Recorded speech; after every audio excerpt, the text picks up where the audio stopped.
영적으로 약한 사람들은 어려운 일이 생길 때마다 특별하게 잘못한 것이 없음에도 불구하고 자신이 뭔가 잘못해서 하나님께 이런 징계를 받는 것이 아닌가 하는 그런 초조함과 불안함 속에서 살아가는 사람들이 생각보다 참 많습니다.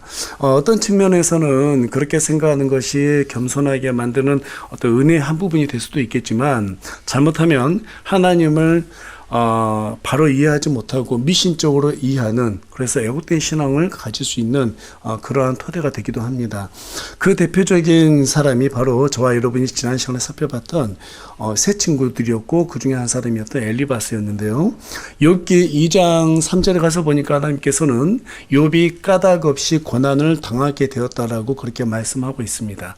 하지만 엘리바스는 욥에게 네가 죄가 있기 때문에 이와 같은 고난은 당하게 되었다라고 그렇게 참서했던 것을 저와 여러분이 살펴봤습니다.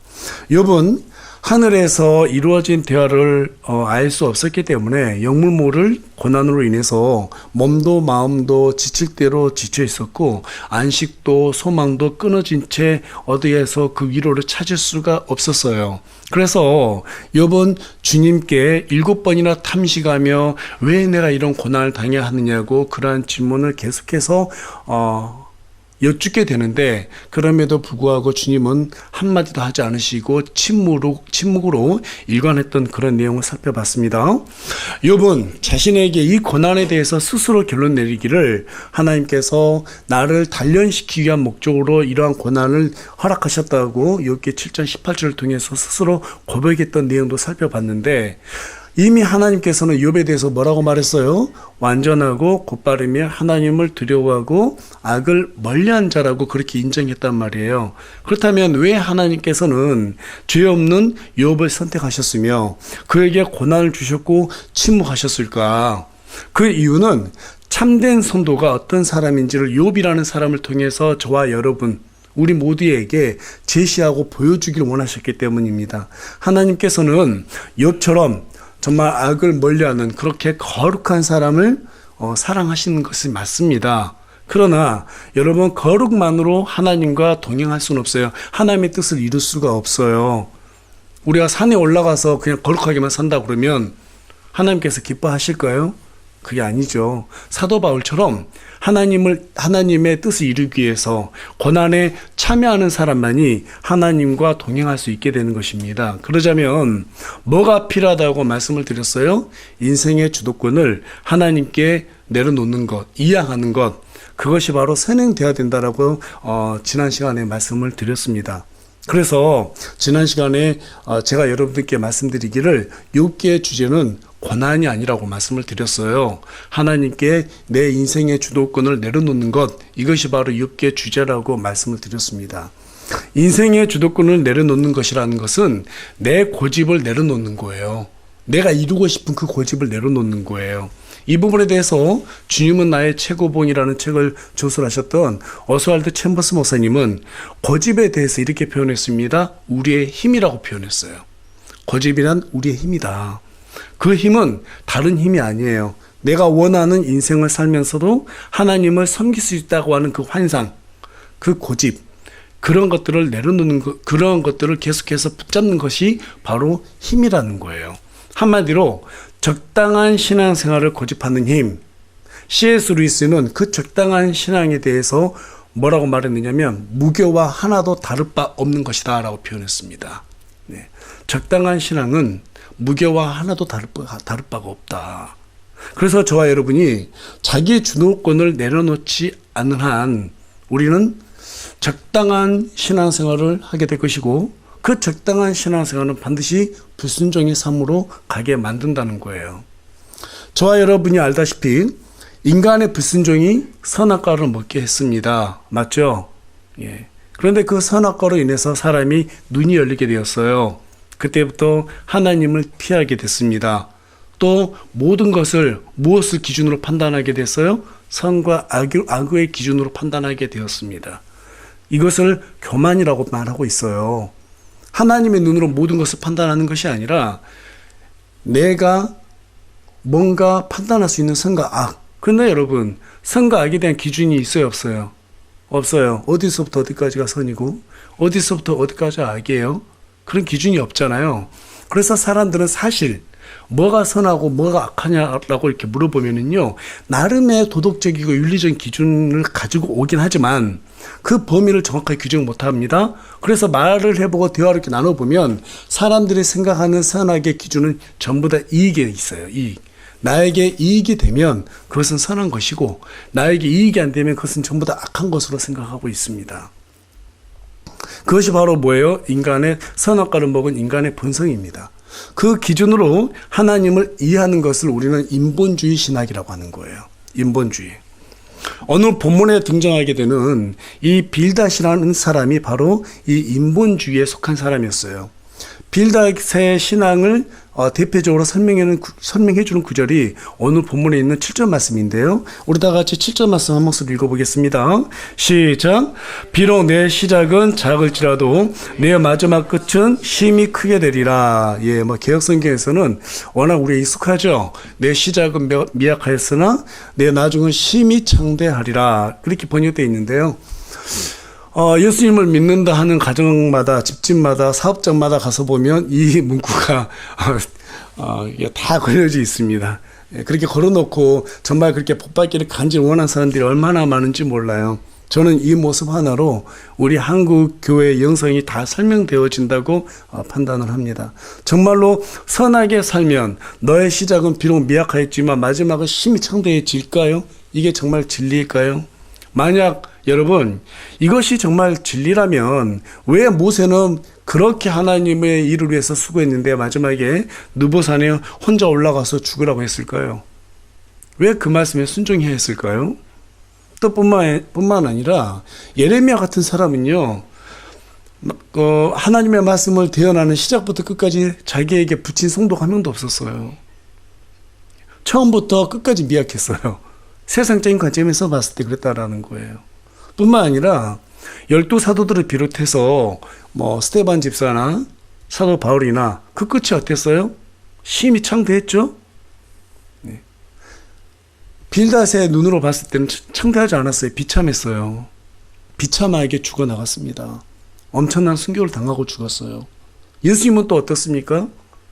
예수님도 화려하게 사셨어요? 아니죠. 비참하게 돌아가셨어요. 내 시작은 미약하지만 내 나중은 심히 창대하리라? 이런 말은 사실 우리가 원하는 말이에요. 그리고 그 말에 혹하게 돼 있습니다. 이 말은 모든 사람에게 적용되는 것이 아닙니다.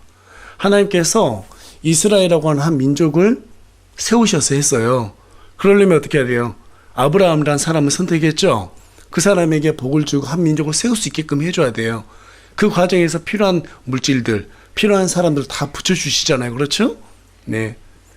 그런데 정작 아브라함이 어떠한 시험을 당했는지에 대해서는 생각하지 않고 사람들이 감히 겁도 없이 아브라함 같은 복을 달래요.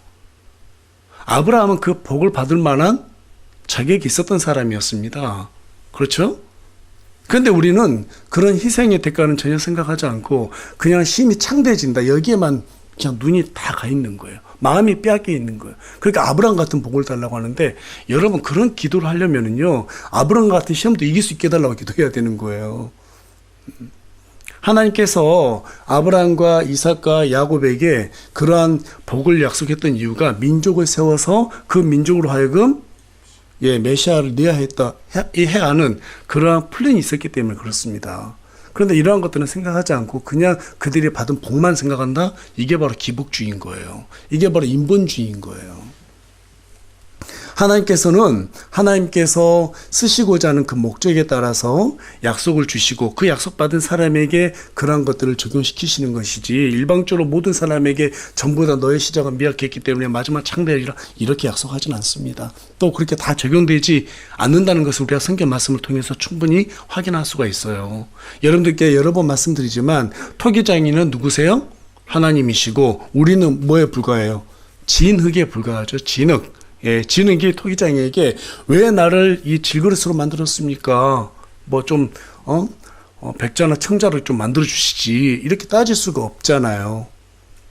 그저 저와 여러분이 할 수 있는 최선의 것은 인생의 주도권을 하나님께 전부 다 내려놓고 단지 하나님께서 원하시는 그 모양대로, 빚으시는 모양대로 이 한 세대를 잘 섬기다가 주님께로 돌아가는 것이 우리의 성공적인 각자의 삶이에요. 내가 원하는 하나님을 내 식대로 믿고자 하는 이 인본주의 신앙은 아주 위험한 신앙입니다. 여기에서 벗어나지 못하기 때문에 오늘날 많은 사람들이 하나님께 감사하지도 못하고 불평불만 속에서 살아가고 있다는 것을 오늘날 지금 현 시대 교회들만 통해서도 우리는 충분히 알 수 있어요. 너무 안타까워요. 그래서 오늘은 위험한 인본주의 신앙이라는 주제를 가지고 저와 여러분이 함께 말씀을 나누기를 원합니다. 오늘 말씀 나눌 때 내가 혹시 어떤 부분에서 인본주의적인 생각을 하고 있나, 이러한 것들을 좀 생각해 보면서 혹시 그러한 부분이 있다라면 그 모든 것을 전부 다 털어내버리고 오직 주님 앞에서 순종하는 삶을 살겠다고 다짐하는 그런 귀한 시간이 되기를 간절히 소망합니다. 예. 빌닷은 욥이 자신에게는 죄가 없을 뿐만 아니라 그것을 인정할 생각이 없다고 말하는 것들을 듣고는 짜증이 났어요. 그래서 2절에 가서 보니까 빌닷이 화를 내며 말합니다. 예, 저 2절 읽겠습니다. 네가 어느 때까지 이것들을 말하려느냐? 내 입의 말들이 어느 때까지 거센 바람 같겠느냐? 이 부분에 대해서 소발은 한술 더 떠요. 이제 우리가 뒤에서 또 살펴보게 되겠지만 11장 6절에 하반절에 가서 보니까 너는 하나님께서 너로부터 네 불법에 상하는 것보다 적게 취하시는 줄 알라. 한마디로 네가 이보다 더 큰 벌을 받아야 마땅하다 이 말이에요. 여러분 이게 얼마나 잔인합니까? 하루아침에 모든 재산 다 잃어버리고 거느렸던 그 정들었던 정도를 다 잃어버리고 자식 10명을 다 잃었어요. 그런 사람 앞에 와가지고 한다는 말이 네가 이것보다 더 큰 대가를 치러서 했다 이렇게 말한다는 것이 얼마나 잔인합니까? 친구가 이렇게 엄청난 고난을 당하고 있으면 다가와서 기도해주고 위로해줘도 부족할 판국에 정죄하고 판단하고 분노하고 있는 것을 한번 생각해 보세요. 이 사람들이 친구입니까 아닙니까? 친구가 아니죠. 원수들이죠. 그저 논쟁에서 이기고자 하는, 그리고 자신들이 하나님을 더 너보다 많이 하고 있다라고 하는 그런 의를 갖다 드러내기 위해서 욥을 괴롭히는 잔인한 위선자이지 그 이상도 이하도 아니죠. 이 논쟁에서 이기기 위해서 빌닷은 욥에게 질문을 던지게 되는데 어떤 질문을 던지게 되는가? 우리 3절 말씀 다 같이 한 목소리로 크게 읽겠습니다. 시작. 하나님께서 판단의 공의를 굽게 하시느냐? 졌는 자께서 정의를 굽게 하시느냐? 빌닷이 이렇게 질문한 까닭은 욥이 당하는 고난이 죄 때문인데 그것을 부정한다는 것은 곧 하나님의 성품을 부정하는 것이라고 판단했기 때문이었어요. 하나님은 공의로우시는 분 맞죠? 네, 맞습니다. 그리고 그분의 공의가 정의를 곱게 하는 것도 맞죠? 예, 맞는 말이에요. 다 맞는 말이에요. 그러나 성경은 모든 시험이 죄 때문에 찾아온다고 말하고 있지는 않습니다. 앞서 말씀드린 바와 같이 하나님의 목적에 따라서 아브라함처럼 죄가 없어도 하나님께서는 때로는 시험을 하시기도 하고 또 하나님께서 그 사람을 빚으시기 위해서 단련시키기 위해서 시험을 허락하실 때도 있단 말이에요. 그런데 빌닷은 지금 뭐라고 말하고 있어요? 일방적으로 욥이 당하는 고난을 보니까 그 하나의 결과만 보고 원인을 추정해서 판단하는 그런 오류를 범하고 있다는 사실이에요. 여러분, 우리나라 형법에 보면 죄를 입증할 만한 증거가 나오기 전까지는 그 사람을 죄인으로 간주할 수 없다고 하는 무죄 추정의 원칙이라는 것이 있어요. 세상도 결과만 보고 사람들을 너 죄인이다 이렇게 판단하지 않고 그러는데 빌닷은 증거도 없어요.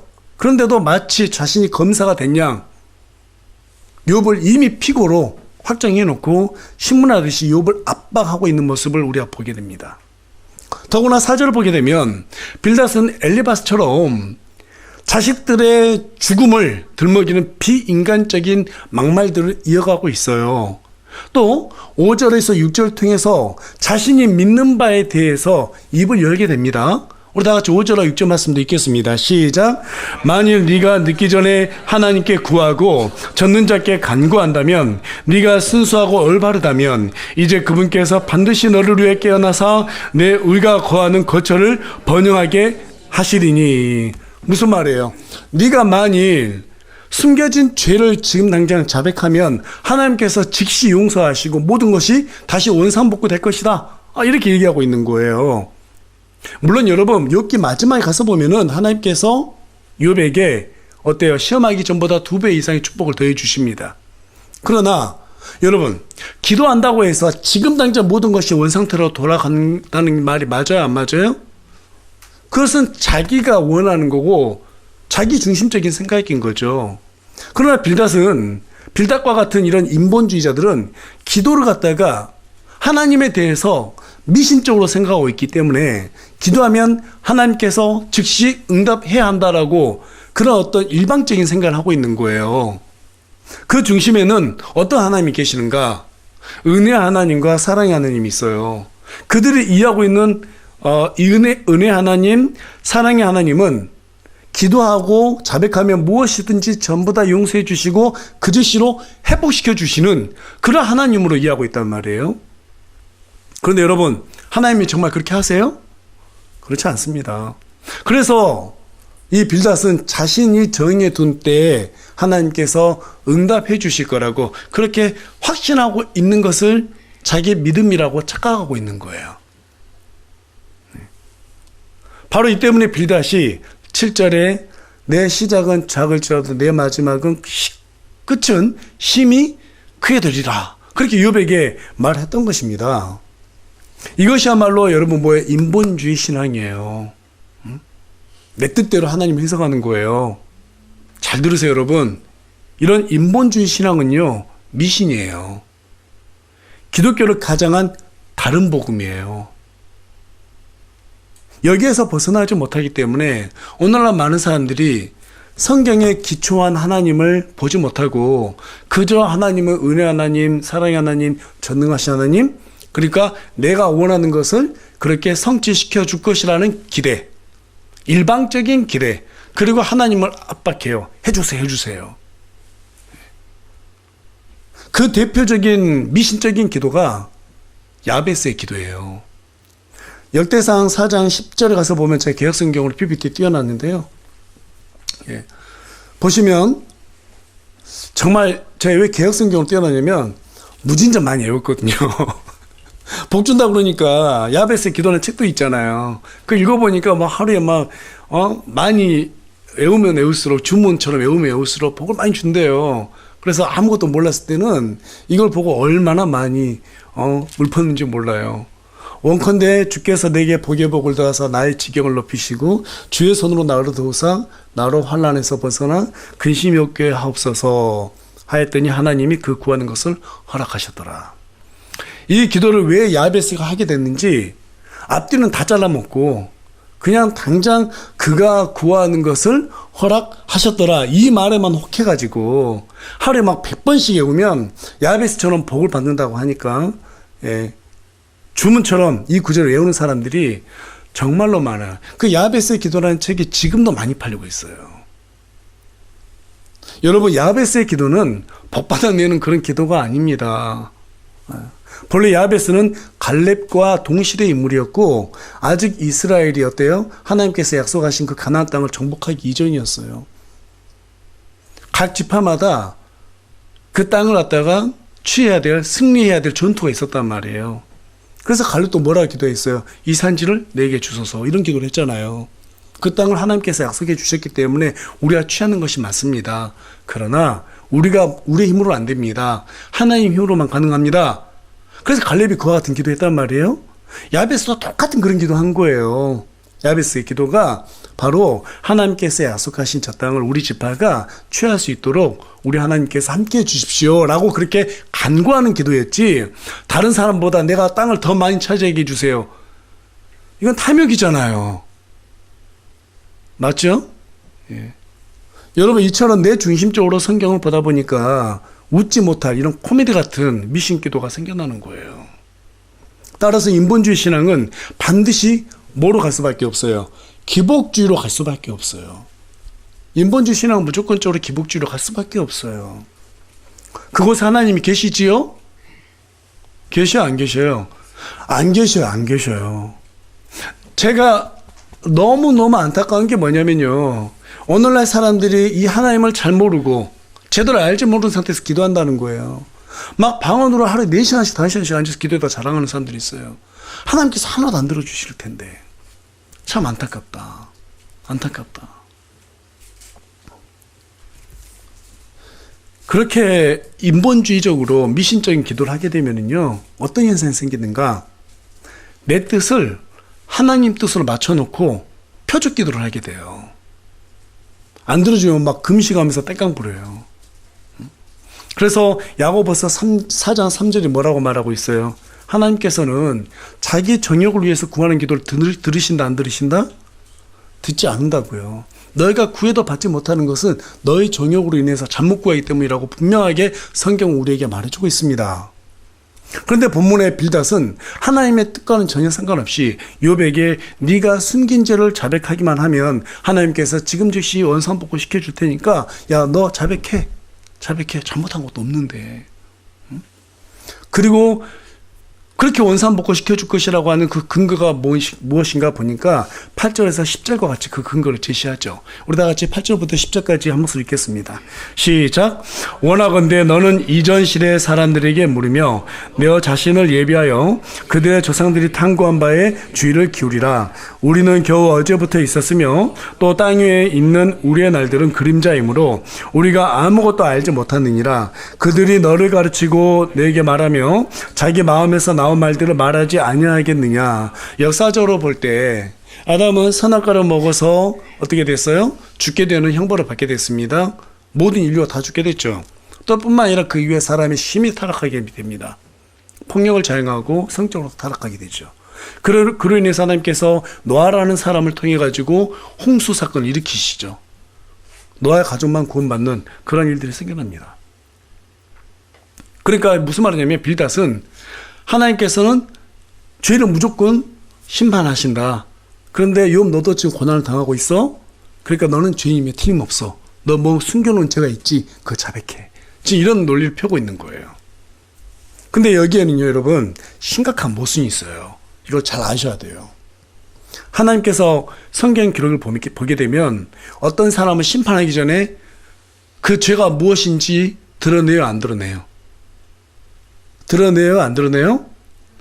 반드시 드러내요. 넌 지금 어떤 죄가 있다라고 드러내신단 말이에요. 그리고 경고를 하세요, 안 하세요? 경고를 하세요. 그리고 기다리세요, 안 기다리세요? 기다리십니다. 회개할 때까지 기다리신단 말이에요. 그럼에도 돌이키지 않을 때 하나님의 인내가 끝에 다다르면 심판하시는 분이세요. 노아의 홍수 때도 마찬가지예요. 홍수를 갖다가 하나님께서 말씀하셨어요. 노아를 통해서 모든 사람들이 알게 됐어요. 그런데 그걸 다 농담으로 여겼습니다. 하나님께서 노아와 가족들과 동물들을 전부 다 뱃속에 방주 속에 들여보냈어요. 근데 당장 비를 내려요, 안 내려요? 얼마 동안 안 내려요? 7일, 1일 동안, 한 일 동안 비를 안 내린단 말이에요. 하나님께서는 우리를 심판하는 것을 즐거워하시는 분이 아니세요. 하나님께서는 기다려주신단 말이에요. 제발 회개하길 기다린단 말이에요. 그런데 이런 하나님의 성품에 대해서는 전혀 얘기하지 않고 있죠. 그냥 욥이 고난을 당하니까 너 죄인이야. 어떤 죄인지도 자기들이 모르면서. 그러다 만약에 그들이 진짜 친구라면 이렇게 물어봐야 되지 않았겠어요? 하나님께서 너의 죄에 대해서 말씀하셨느냐? 혹시 하나님께서 너에게 경고하셨느냐? 이것부터 물어봤어야 했겠죠. 근데 그들은 전혀 그 부분에 대해서 관심이 없어요. 묻지도 따지도 않고 그냥 결과만 보고 의심했단 말이죠. 왜 의심했을까요? 가만히 생각해 봤어요. 왜 의심했을까? 뭐 성경이 딱 뭐라고 기록하지 않고 있지만 여러 가지 이들의 행태를 봤을 때는요, 평소에 욥이 받은 복들을 갖다가 보면서 부러워하고 시기했던 것으로 그렇게 추정이 돼요. 빌닷을 포함해서 세 친구들은 모두 욥을 시기하고 질투하고 있었던 걸 보여주는데, 그렇지 않고서는 고난 속에서 친구가 이렇게 힘든 일을 당하고 있는데 신나서 정죄할 수가 없겠죠. 오히려 잘 됐다고 생각한 것 같아요. 빌닷은 이 부분을 갖다가 교묘하게 감추면서 계속해서 하나님의 섭리를 자기 논리대로 풀어가기를 멈추지 않습니다. 11절을 보게 되면 골풀이라는 식물하고 부들이라고 하는 갈대를 빌닷이 언급하게 됩니다. 여러분, 이 두 식물은요, 이집트의 나일강변에 있는 습지에서 자라는 그 식물이라고 하는데, 이 식물들이 자라기 위해서는 반드시 진흙과 물이 있어야 돼요. 지금 빌닷이 이 두 식물을 예로 든 까닭은 골풀과 부들이 진흙과 물이 있어야 잘 자라듯이, 그것이 없으면 어떻게 돼요? 금방 말라 죽어버리죠. 사람도 그와 같이 하나님께서 복을 주지 않으면 진흙과 물 없는 식물처럼 말라 비틀어진다는 것을 얘기하고 싶었기 때문에 이 말을 꺼낸 거예요. 물론 여기에서 말라 비틀어진 식물은 지금 누구에 대한 표현이에요? 욥에 대한 것이죠. 욥, 너 있잖아. 하나님께서 너 복 안 주면 지금처럼 이렇게 말라 죽게 돼. 근데 그 복을 안 주신 이유가 뭘까? 하나님은 거룩하시기 때문에 너희 죄 때문인 거야. 지금 이 얘기를 또 돌려서 얘기하고 있는 거예요. 이렇게 말하고 나니까 빌닷의 감정이 스스로 더 흥분되기 시작하는 거예요. 그래서 급기야 13절에 가서 보게 되면 아예 대놓고 욥에게 위선자라고 지적을 합니다. 그리고 14절에서는 너의 소망은 사라지고 네가 신뢰하는 것들은 전부 다 거미줄처럼 끊어지고 말 것이라고 아예 그냥 악마를 퍼부어요. 저주를 퍼부어요. 또 16절에서 18절에 가서 보면은 정원에 있는 푸른 화초들이 햇빛 가운데 푸르르게 뻗어나가는 것처럼 보이지만 결국에는 말라 죽게 되는 것처럼 너도 그렇게 될 것이다 라고 욥에게 아주 그냥 악담을 퍼부어 놓습니다. 그리고 19절과 20절에 가서 보니까 빌닷은 욥을 향해서 마지막 카운터를 날리죠. 보라, 이것이 그의 길의 기쁨이며 그 뒤에 다른 자들이 그 땅에서 자라나리라. 너 같은 위선자들이 사라지는 것이 하나님 기쁨이고 그 뒤에 의로운 자들이 자라나도록 하는 것이 바로 하나님의 공의이자 정의다. 지금 이 얘기를 하고 싶은 거예요. 여러분, 왜 빌닷은 이런 영적인 원리를 자신의 철학으로 받아들였을까요? 20절에 가서 보면 보라, 하나님은 완전한 사람을 버리지 아니하시며 악을 행하는 자들을 돕지도 아니하시고, 자기들은 지금 현재 그런 고난을 당하지 않고 있어요. 그러니까 자기들이 지금 어떤 사람들이라는 거예요. 의로운 사람이다. 지금 이 얘기를 하고 싶은 거예요. 이 사람들처럼 큰 위선자가 어디 있어요. 자기들이 한 말들이 전부 다 자기들에 대한 평가하고 자기들이 받아야 되는 결과물인데 위선자들은요, 그걸 몰라요. 왜? 하나님을 두려워하지 않으니까. 하나님 모르니까. 자기 의만 드러내야 되니까. 그걸 몰라요. 겁이 없어요. 한마디로 말하면. 여러분, 하나님은 완전한 사람을 버리지 않는다는 말은 100% 맞는 말입니다. 그렇죠? 그러나 빌닷이 생각하는 완전한 사람이라는 것은 선한 사람을 말하는 것이지 의로운 사람을 말하는 것이 아니에요. 자기들이 선하다 생각한 거예요. 여러분, 선한과 의로운 거 이거 구분할 줄 알아야 됩니다. 마태복음 6장 33절 제가 여러분들께 여러 번 말씀드리죠. 첫째로 하나님 왕국과 그분의 의를 구하라. 여기에서 말한 의는 뭐예요? 하나님의 말씀이에요. 말씀에는 오류가 있어요, 없어요? 말씀이 진리죠? 모순이 있을 수가 없어요. 거짓이 있을 수가 없어요. 그러니까 하나님의 말씀이 100% 의로운 것이지 우리의 생각에는 늘 어떤 이익이라든지 나의 이익, 나한테 좋은 거, 당장 뭔가 취하고 싶은 거, 그러한 것들이 내 선으로 바뀔 수도 있단 말이죠. 그러니까 인본주의적인 사고로 성경을 보게 되면 우리는 나에게 이익이 될 만한 거, 지금 당장 내가 힘들지 않아도 되는 거, 내가 지금 당장 취할 수 있는 거, 그것을 그 선을 갖다가 내 의로 간주할 수도 있어요. 이거는 마귀를 통해서 우리를 속이는 거예요. 그래서 인본주의가 무섭다는 거예요. 다시 한번 말씀드립니다. 인본주의는 내 이익을 쫓아가는 거예요. 그러나 하나님의 의는 내 이익을 쫓아가는 거예요? 아니면 하나님의 뜻을 쫓아가는 거예요? 예, 하나님의 뜻을 쫓아가는 거예요. 그러니까 결국 저와 여러분이 내 인생의 주도권을 내려놓지 못하면, 즉 자기를 부인하지 못하면 우리 예수님께서 말씀하신 자기 십자가를 질 수 있다 없다? 질 수 없다라는 말이죠. 이때 이런 말들을 이렇게 쭉 들으면서 욥이 얼마나 속이 상했겠어요? 정말 속이 상했을 거예요. 정말 이 답답한 사람들하고 말을 못하겠구나. 무슨 말을 해도 이 사람들은 자기네들이 생각하는 의와 욥이 생각하는 의가 완전 달랐기 때문에 평행선이에요. 아무리 말해도 말이 안 통하는 거예요. 그래서 답답한 마음에 욥이 뭐라고 한탄하느냐면, 우리 다 같이 욥기 9장 33절 말씀 한 목소리 읽겠습니다. 시작. 우리 사이에는 우리 둘 위에 손을 얹을 중재인도 없도다. 여러분, 인본주의자들하고요, 하나님의 의를 아는 사람하고요, 말을 해봐야 그 둘의 중재를 수 있는 중재자가 없어요. 중재자가 없어요.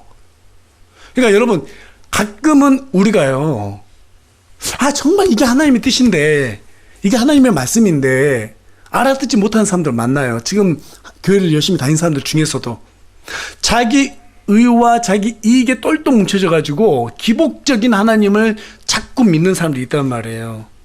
말해보세요. 안 통해요. 안 통해요. 설득이 될까 안 될까요? 안 돼요. 진짜 안 돼요. 거기에서 기운 빼지 마시고, 중재인이 없다니까요. 그러니까 그냥 그 사람은 언젠가 깨닫게 해주세요라고 기도하고, 알아들을 수 있는 사람들에게 복음을 전하는 게 하나님께서 우리에게 요구하는 바예요. 만약에 저야 여러분이 이게 맞다고 그 사람들 논쟁으로 이기려고 한다면요, 그것 또한 우리의 의가 될 수 있어요. 우리가 사람을 구원시킬 수 있어요, 없어요? 없어요. 누가 구원시켜요? 하나님의 말씀이 구원시키는 거예요. 말씀을 바르게 전했는데도 못 알아듣는다면 그건 어떻게 할 수 없어요. 중재자가 없습니다. 거기서 신발에 묻은 먼지 털어내버리고 우리가 복음을 전할 사람들 가서 그 힘을 써야지.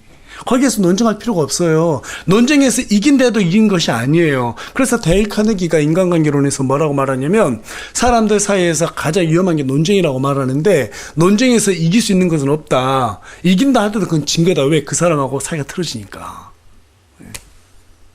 우리가 복음을 지녔어요. 바른 교리를 알고 있어요. 왜 사람들하고 사이가 안 좋아져요? 논쟁에서 이기려고 그러는 거예요. 왜 못 알아듣지? 정죄하고 싶은 그런 마음이 있기 때문에 그래요. 그것도 우리의 의예요.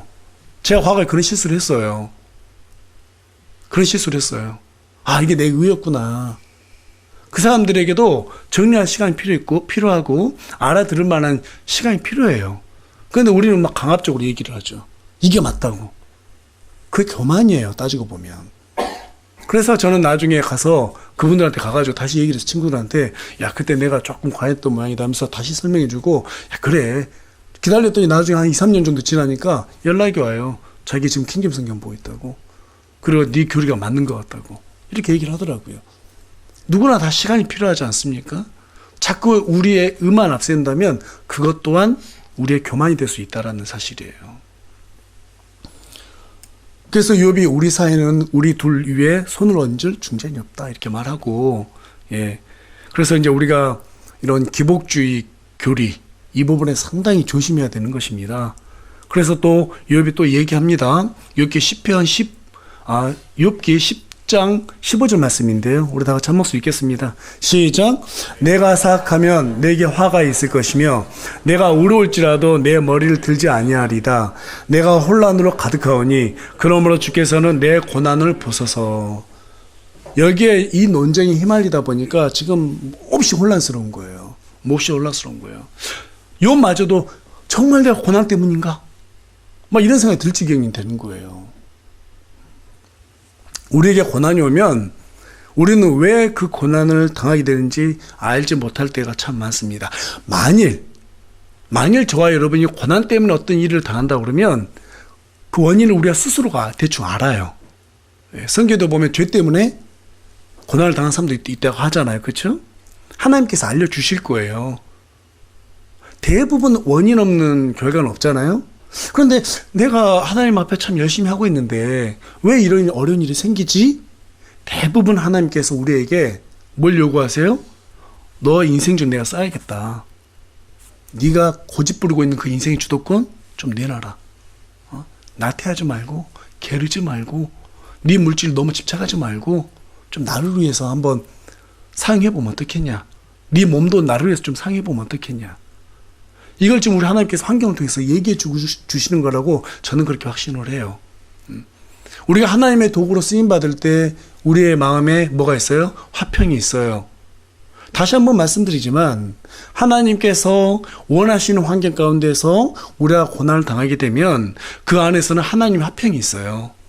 뭔지 모르게 지금 너무 어려운 상황인데도 그 안에서 화평이 있단 말이에요. 그런데 그것을 우리가 참지 못하고 인내하지 못하면 그 안에서 내 힘으로 이겨내려고 하다 보면 그 안에 화평이 존재하지 않습니다. 욥이 지금 하나님께서 왜 이 고난을 주시는지를 알지 못했어요. 하나님께서는 인생의 주도권까지도 하나님께서는 욥에게 요구하시는데 욥은 친구들로 인해 가지고 왜 내가 이 고난을 당하지 이런 불평을 하고 있단 말이에요. 그러다 보니까 지금 혼란스러운 지경이 들어왔단 말이죠. 어떤 또 형제가 어려움을 당하고 힘들다 그러면 섣불리 판단하면 될까요? 안 될까요? 안 돼요. 저 사람 죄 지었어 저래. 이렇게 판단하면 안 되는 거예요. 예.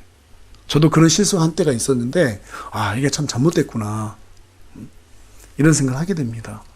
왜 하나님께서 그 사람에게 그러한 고난 허락하셨는지 저와 여러분은 알지 못하기 때문에 함부로 판단하지 말고 다만 그 사람의 영적인 성장을 위해서 기도해 주는 것이 우리가 할 수 있는 최선입니다. 맞습니까? 네, 결론을 말씀드리겠습니다. 인간 중심적으로 하나님을 이해하려고 하는 인본주의는 신앙이 아닙니다. 그것은 종교입니다.